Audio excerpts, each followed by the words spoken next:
The retention revolution. When competitors are offering 20 to 30% pay increases that you can't match, what creative retention strategies are actually working? That's a great question, Jamie. It's like David and Goliath, when those big pay bumps are out there, you can't just play defense. You have to win everywhere else. So, what's working in creating an environment where people don't want to leave, focusing on career acceleration, top performer, giving them special assignments, giving maximum leadership exposure to the ones that want it, and like a clear growth path. Those are key. I think layering in certain recognition and perks so that they feel valued and supported is also instrumental in making sure you keep people. But recently, we found that being at the forefront of technology, so a lot of AI tools that make their job easier, puts them in a position where they can earn more without working themselves into the ground.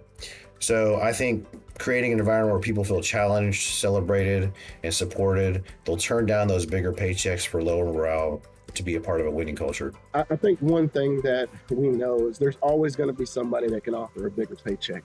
And they can offer you more money for the car, they can offer you more money for the phone, some crazy perk that kind of tries to steer you away. But in my career myself, I didn't stay at the company just because of the money. And I stayed where I felt like I was valued, stayed where I felt like I had growth, and that maybe I was a part of something bigger than myself.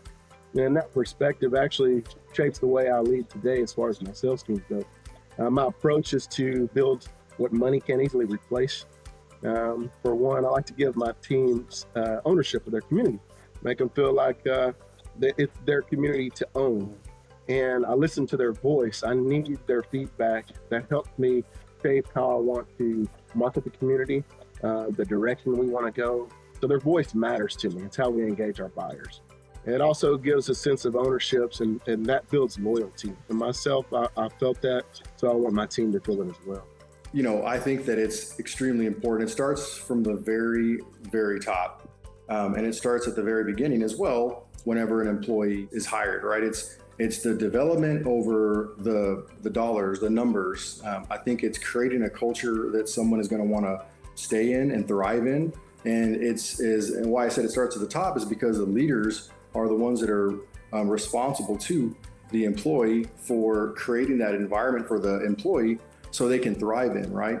Having some development training, having, a clear path, if that in fact is something that, the employee wants to pursue, that they can start on as soon as they are employed, right? There's like a program, if you will, because, we're not going to be able to pay more all the time than other companies, depending on who they want or what they're hiring for, whatever the case is. And everyone's in a different season in their life, and that extra 20% or 10% may just be so enticing that it's going to put them in a different situation for their life and their family. And that may be what works, and no worries, right? Not everyone's going to stay, but I think you lessen that retention when you have people who are looking at it for the long term, right? If they have long-term vision, and again, creating that culture where, we're having those conversations with them, and we're actually not just saying it, we're doing it, right? That's the difference, is not only we're creating that culture, but we're actually implementing these practices with them, right?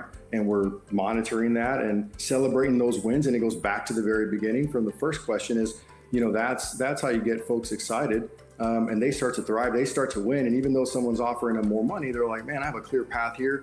It seems like the company is investing in me and my time, and I can see where I'm going to be in 5 years, and go from there. But I think it's having that transparency, developing your people, knowing your people. It's going to build loyalty, that, in my opinion, will lessen the retention. It's not going to, you're going to have some folks that are going to leave, and I get it, no problem. And hopefully they're going to be even better there, right? And you can champion and celebrate that. If they go and they do something great, well then, hey, that's awesome that you're able to create that and help someone get to the next step in their career. It's something that we can celebrate as well.